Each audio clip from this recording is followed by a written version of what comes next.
What's going on, everyone? It's Billy here and I'm back with another video. So today we're going to be talking about my first impressions on the Samsung Galaxy S25 FE. I got an early hands-on look at the Samsung HQ last week.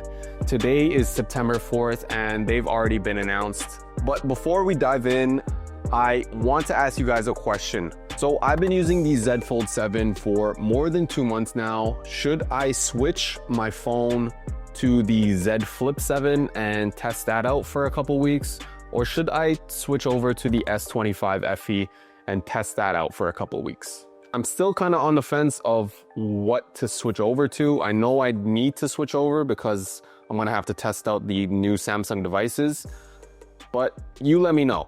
All right, so with Q3 here and the holidays right around the corner, back to school season is upon us. Samsung has just announced the Galaxy S25 FE, their new budget flagship phone. Now, this phone is designed for consumers who want a premium experience but don't want to pay the top of the line price when it comes to a mobile device.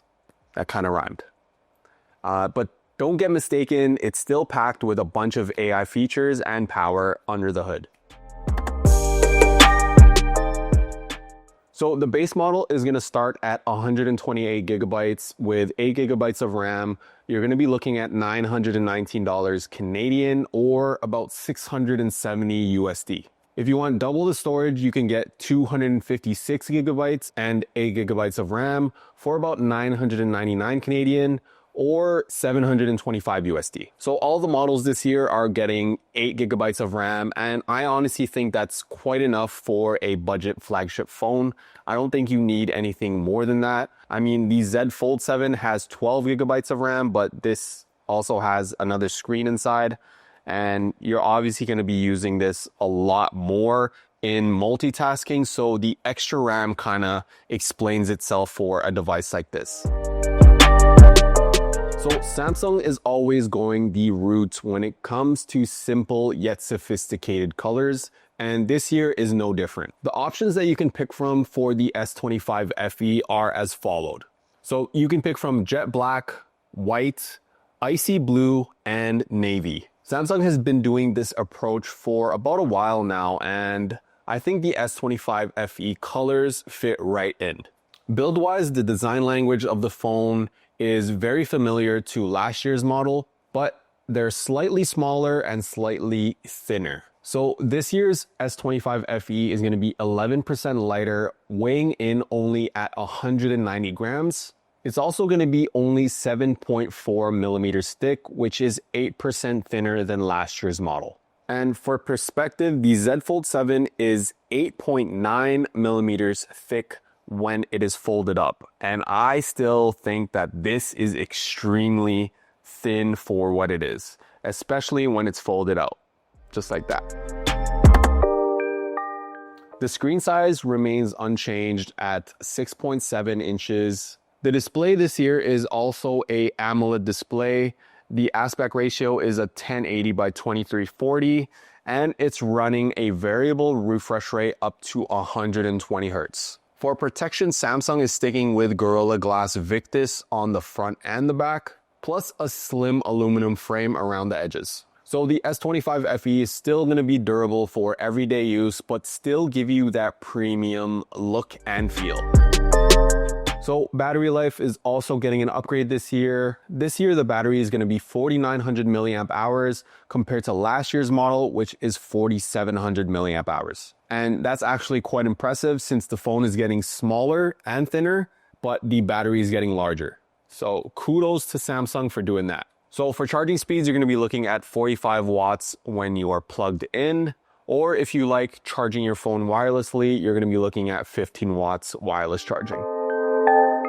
For cameras, the same triple camera setup is going to be used from the last year's model. We're going to be looking at a 50 megapixel wide camera, a 12 megapixel ultra wide, an 8 megapixel telephoto with 3 times optical zoom. But now the selfie camera on the front is 20% better. You're going to be looking at a 12 megapixel selfie camera instead of the last year's model 10 megapixels.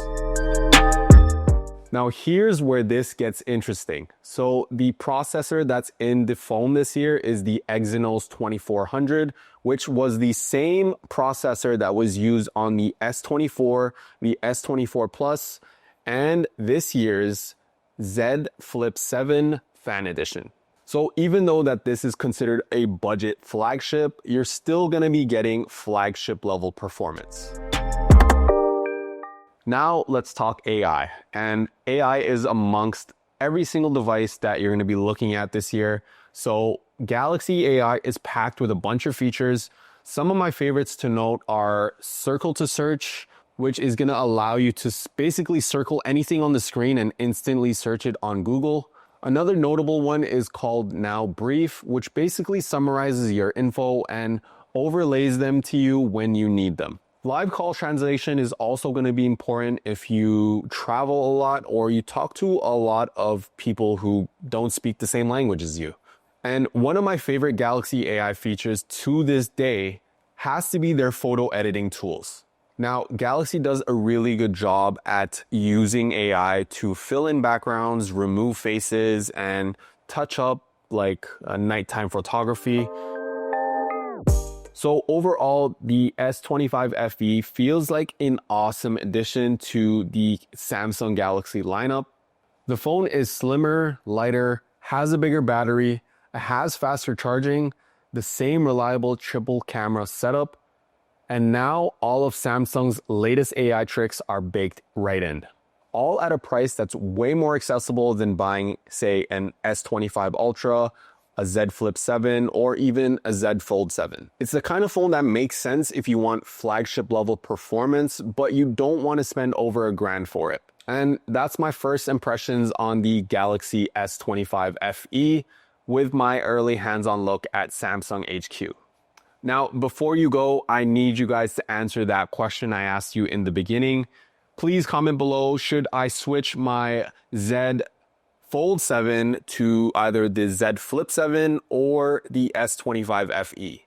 Drop your picks in the comment below. And if this video was helpful at all, make sure you hit the like button, hit the subscribe button so you can keep up with my future uploads. And if you want to see some behind the scenes of a day in the life of what I do, hit me up on Instagram and drop a black heart emoji and I'll be sure to give you guys a follow back. I'm still grinding to get to 500 subs, but honestly, my last video did really well and I've been really motivated to start making more long form YouTube videos, just like this one.